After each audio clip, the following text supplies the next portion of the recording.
Okay, come on. Because honestly, I'm not really sure why y'all keep asking me to show y'all how to make a damn Rice Krispie treat, but okay, sure. You need Rice Krispie treats. You need marshmallows. Now, I will say I typically like to use the mini marshmallows when I make them, but that's also because when I make them, well, I make them 420 version. But today, we're going to make it for the children. Now, in my opinion, the key to a good Rice Krispie treat ain't really the brand of marshmallow. To be quite frank, it really ain't even the brand of Rice Krispies. It's the damn butter that you choose to make. If you start off with piss poor butter, your Rice Krispie treat is going to be dry and bland. I use 16 ounces pure Irish butter. Yes, it's salted. And I also like to add a little bit of vanilla extract to mine. You see that? Do you see that? You see? Yeah. Okay, well, don't ask me for the damn ingredient list. Come on. Now, first things first, I will say what is important is please make sure that you have yourself a really nice non-stick pan. You also want to make sure that you're doing this over low heat, okay? So what we're going to do first is put in the 16 ounces of the Kerrygold butter, and we're going to allow that to slowly melt. Don't allow it to burn. Now that the butter is coming up to a light simmer, we're going to go on ahead and start to add in all of the marshmallows. And again, at this point, this is when you want to make sure. Try, this video is a hot ass mess. Everything is out of focus. Honey, look. Y'all see what the hell I'm trying to do, try.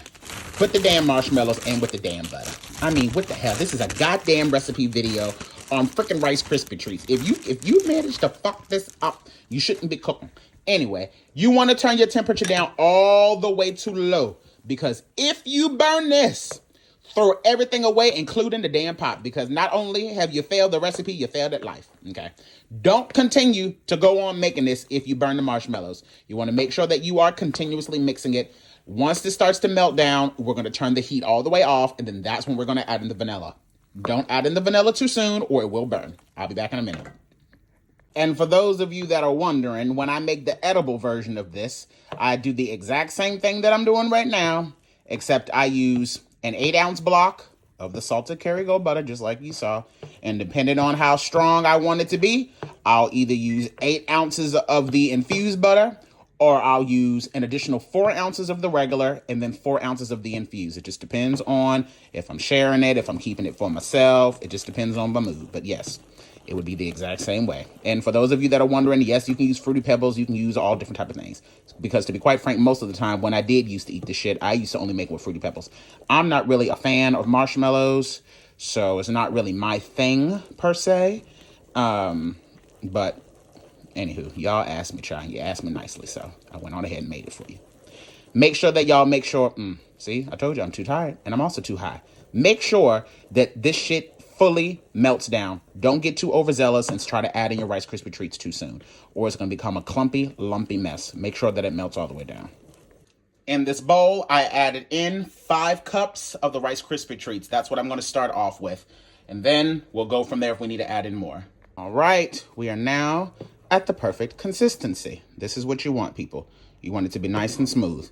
Just so you know, at the moment that it became this smooth, I turned the heat off because you do not want it to burn. Now we're going to go on ahead and we're going to add in just a splash of the vanilla. Not too damn much. Don't go crazy. That's great. That's probably no more than, honestly, a teaspoon. It's just something that I've just been doing for years. I don't know why. To me, it just makes your Rice Krispie treats taste a little bit different than everybody else's, okay?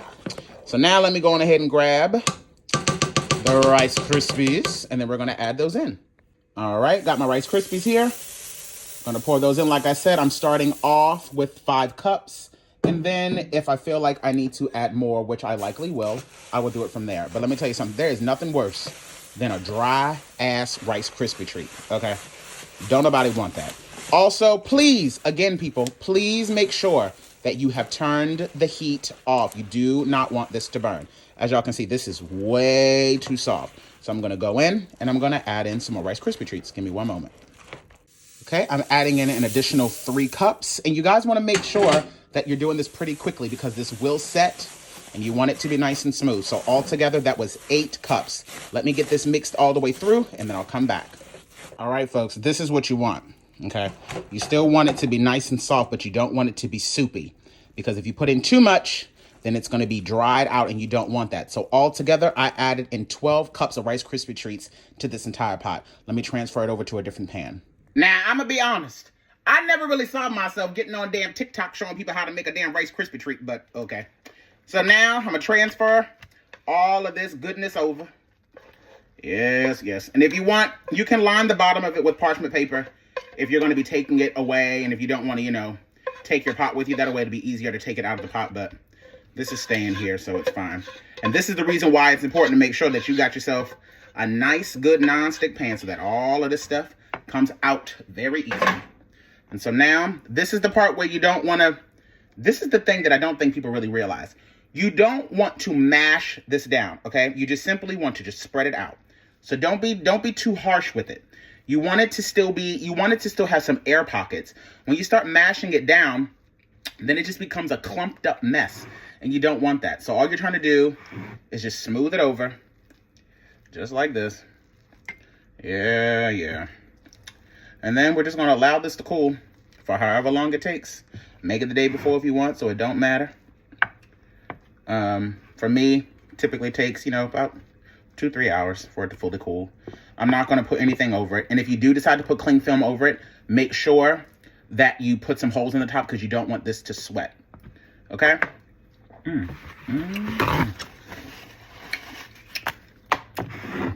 Boom. Rice Krispie treat. You happy? Try by. I might do a taste test later on, chat. I'm not really sure why I had to make this video, but okay, cool. Here is the Rice Krispie treat. Doesn't it look absolutely gorgeous? It's a Rice Krispie treat, y'all. Now, because I'm not even supposed to have this, I damn sure made sure that I made this worth my time. So I went on ahead and put a little bit of my tincture right on the top of this so I could have me a good old time, huh? Mind your business. All right, let's go. And y'all can see how nice and soft it is still.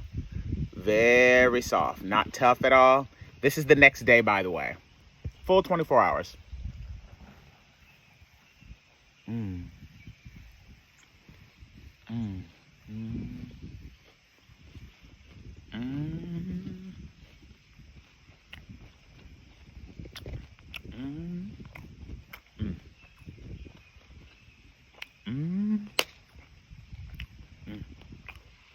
It's the butter and the vanilla. I can only take one more bite of this. This is too sweet. But look how you don't even need to use your teeth.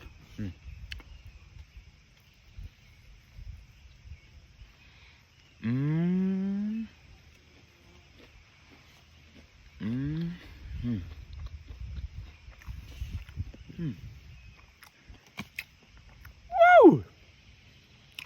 That's a lot of sugar. Woo! Goodbye.